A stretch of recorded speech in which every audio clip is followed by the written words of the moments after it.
교과서 91쪽을 살펴보도록 하겠습니다. 유신체제와 민주화운동의 성장. 유신체제 많이 들어본 말이죠.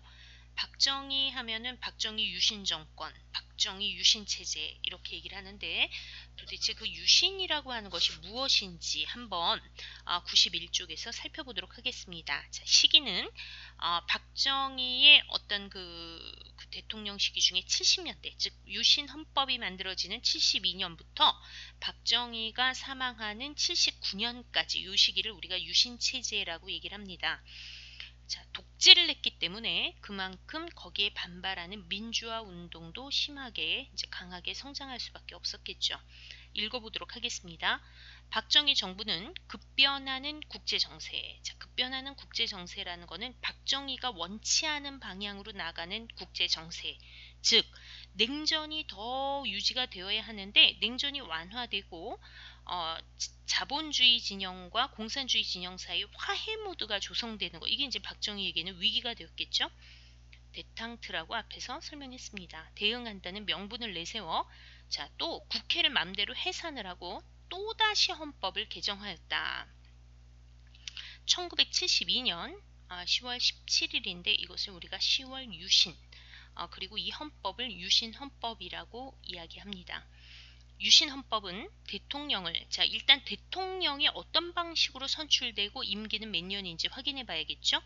유신헌법은 대통령을 통일주체국민회의라고 하는 대통령 선출기구가 있습니다. 여기에서 간접적으로 선출하게 하고 대통령의 연임, 이어서 대통령 하는 거죠,을 제한하지 않았다. 종신 대통령이 될 수 있도록 한 법입니다. 이에 따라 대통령의 영원한 집권이 가능해졌다. 또한 대통령에게 이제 막강한 권한을 부여해 주는데 그 중에 대표적인 것이 바로 긴급조치권이라고 하는 것입니다. 국회도 마음대로 해산시킬 수 있었고요. 심지어는 국회의원의 3분의 1을 대통령이 직접 임명했습니다. 긴급조치권이라고 하는 것은 국가의 어떤 그 안보, 질서를 위협하는 어떤 중차대한 상황이다라고 대통령이 판단했을 때 판단의 주체가 대통령입니다. 헌법의 일부를 헌법에서 보장하고 있는 국민의 권한을 제한할 수 있는 국민의 자유, 국민의 권리를 제한할 수 있는 긴급조치라고 하는 것을 대통령이 내릴 수 있다고 하는 그런 막강한 권한입니다. 이후 유신체제에 반대하는 시위 당연히 일어났겠죠. 또 개헌 청원운동, 개헌을 해야 된다, 유신헌법 바꿔야 된다라고 하는 운동이 전개가 되자 박정희 정부는 잇따라 긴급조치를 발표하며 이를 탄압하였다. 긴급조치가 1호에서 9호까지 나오게 됩니다. 긴급조치 9호를 한번 읽어보도록 하겠습니다. 자, 긴급조치 9호는 유신헌법의 부정, 반대, 왜곡, 비방, 개정 및 폐기의 주장이나 청원, 선동 또는 이를 보도하는 행위를 일절 금지하고 위반자는 영장 없이 체포한다라는 내용으로 되어 있습니다. 즉, 국민의 신체의 자유를 완전히 박탈하는 극단의 조치였다고 할 수 있겠죠. 1979년에 이제 박정희의 종말입니다. 부산과 마산 등지에서 민주화를 요구하는 대규모 시위가 일어났는데, 자, 부산, 마산 이게 왜 일어났을지 먼저 궁금하시죠? 이것을 부산, 마산 앞글자를 따서 부마항쟁 혹은 부마사태라고 얘기를 합니다. 여기는 당시 이제 야당의 대표적인 민주화 인사였던 정치 지도자였던 김영삼의 정치적 고향이었는데요. 그 직전에 이제 김영삼을 국회의원이었던 김영삼의 국회의원직을 박탈하고 그런 어떤 김영삼을 탄압하는 조치가 이루어지게 되는데 거기에 대한 반발로 부마 사태가 일어나게 되죠. 박정희 정부는 비상계엄과 위수령을 선포하고 앞에부터 비상계엄이라는 표현들이 나오는데 비상계엄과 위수령이 무엇인지 이게 조금 더 강도가 강한 것입니다.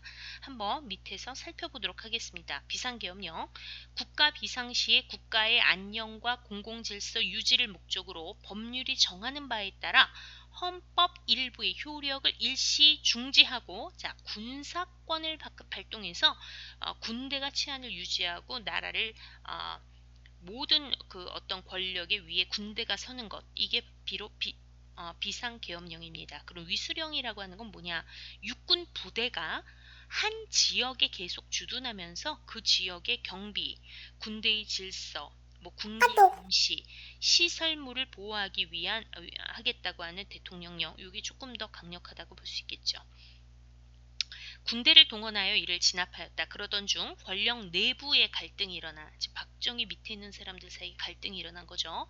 박정희가 너무 강압적인 방식을 일변도로 쭉 나가게 되자, 강경 일변도로 나가게 되자 거기에 불만을 품은 사람들이 박정희 밑에서 나오게 됩니다. 이건 정도가 너무 심하다.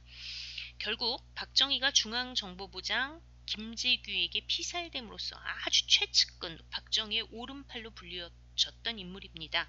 유신체제는 막을 내리게 되었다. 이걸 1979년에 12.6 사태라고 얘기를 합니다. 10월 26일 날 박정희가 암살되게 된 거죠.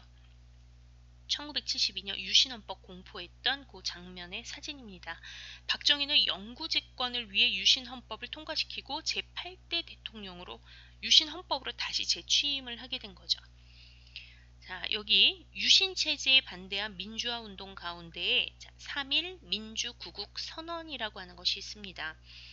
도움글이 있는데요. 1976년 재야 인사와 종교인들이 유신체제에 저항을 하기 위해 명동성당에서 3.1절 기념 미사가 치러졌을 때 어떤 시국 선언문을 발표를 한 것입니다. 한번 읽어보도록 하겠습니다. 이 나라는 뭘까요? 민주주의의 기반 위에 서야 한다. 민주주의는 대한민국 국가 정책의 근본 방침이다. 민주주의 나라가 아니라는 거죠. 경제 입국의 구상과 자세가 근본적으로 검토되어야 한다.